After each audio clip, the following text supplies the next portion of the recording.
Hello students, आज की हमारी चर्चा का विषय है रेलवे की स्थापना। किस प्रकार ब्रिटिश शासन ने भारत में रेलों की स्थापना की। मैं राष्ट्रीय आपको ये चैप्टर पढ़ा रही हूँ। ये आप आधुनिक भारत के इतिहास में पढ़ते हैं।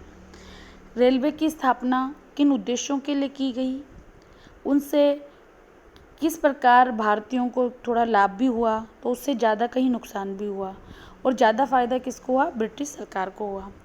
इसके अलावा भारत में रेलवे की स्थापना किस पद्धति से की गई उसका अध्ययन हम इस चैप्टर में करेंगे। रेलों का निर्माण भारतीय जनता के जीवन, संस्कृति और अर्थव्यवस्था पर एक क्रांतिकारी प्रभाव था।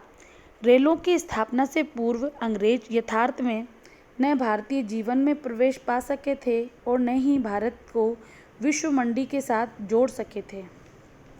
19वीं शताब्दी के आरंभिक दशकों में यातायात की पर्याप्त सुविधाएं नहीं थी। भारत में इंग्लैंड और कुछ यूरोपीय देशों ने जब रेलों का निर्माण होने लगा तो ब्रिटिश सरकार ने इस पर विचार करना आरंभ किया और भारत में भी उन्होंने रेलों का निर्माण शुरू किया। इसके पीछे का उद्देश्य निम्न थे। पहला वाणिज्यिक और दूसरा सामरिक।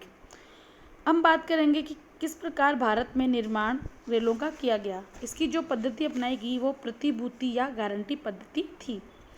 आरंभ में ब्रिटिश सरकार ने रेल लाइनों के निर्माण में स्वयं पूंजी नहीं लगाई।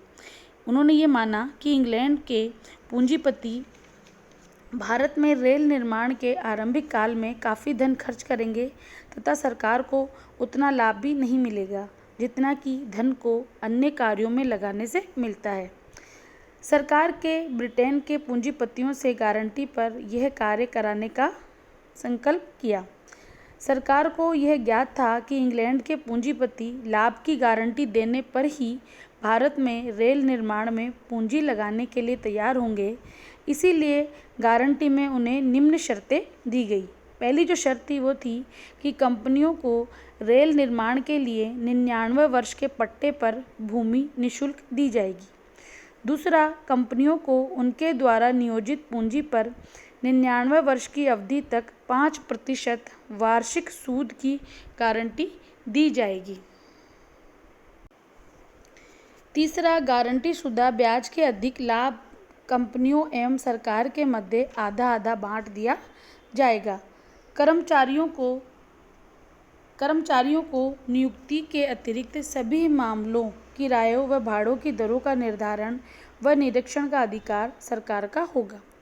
पांचवा, रेलों को डाक, बिना प्रभारों के और सैनिकों तथा सैनिक भंडारों को घटी दरों पर ले जाना होगा।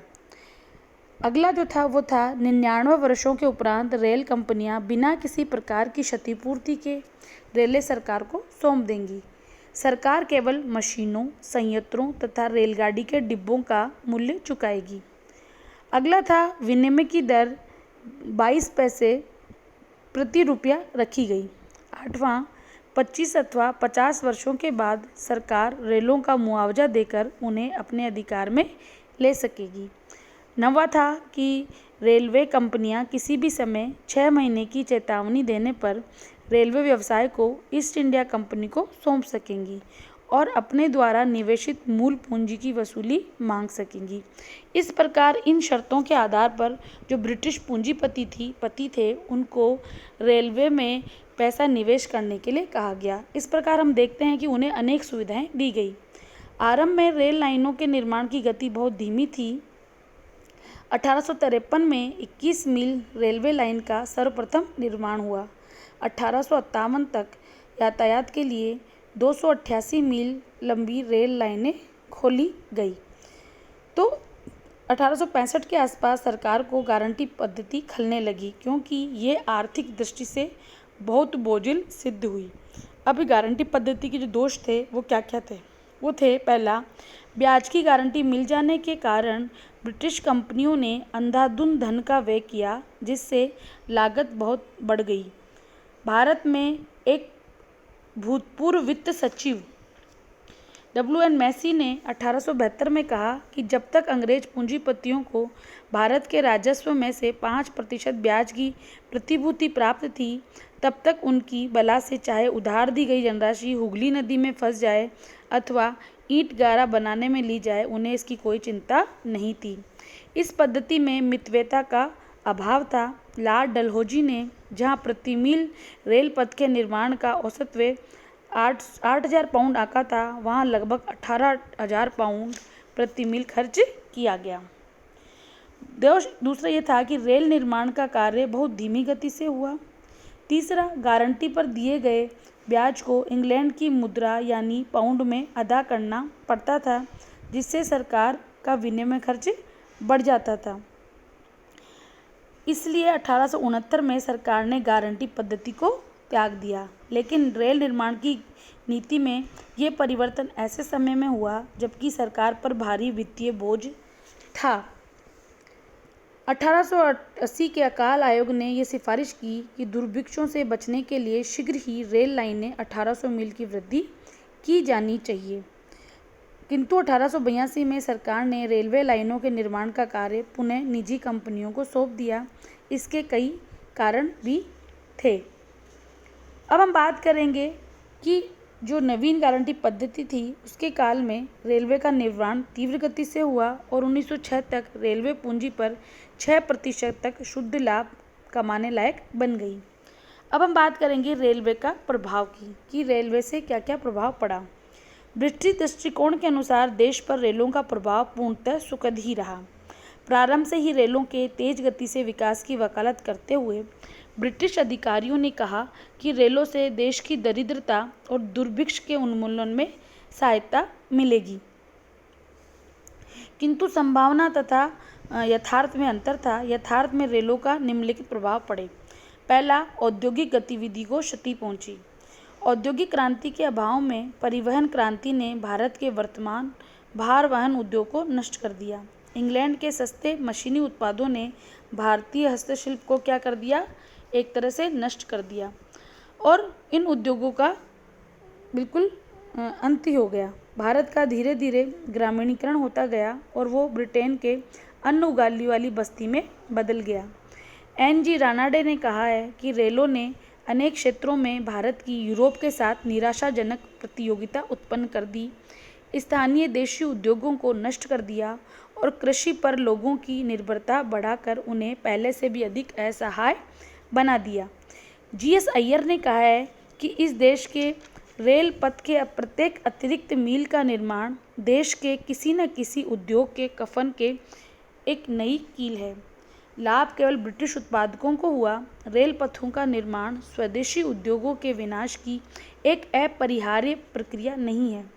इस परिवहन क्रांति का यह परिणाम अन्य देशों में नहीं हुआ। भारत की इस दुखद स्थिति का कारण यह था कि इसके निर्माण के पीछे अंग्रेज उद्योगपतियों की स्वार्थ सिद्धि छिपी हुई थी तथा रेलवे के विस्तार का सारा लाभ ब्रिटिश उत्पादकों को ही प्राप्त हुआ।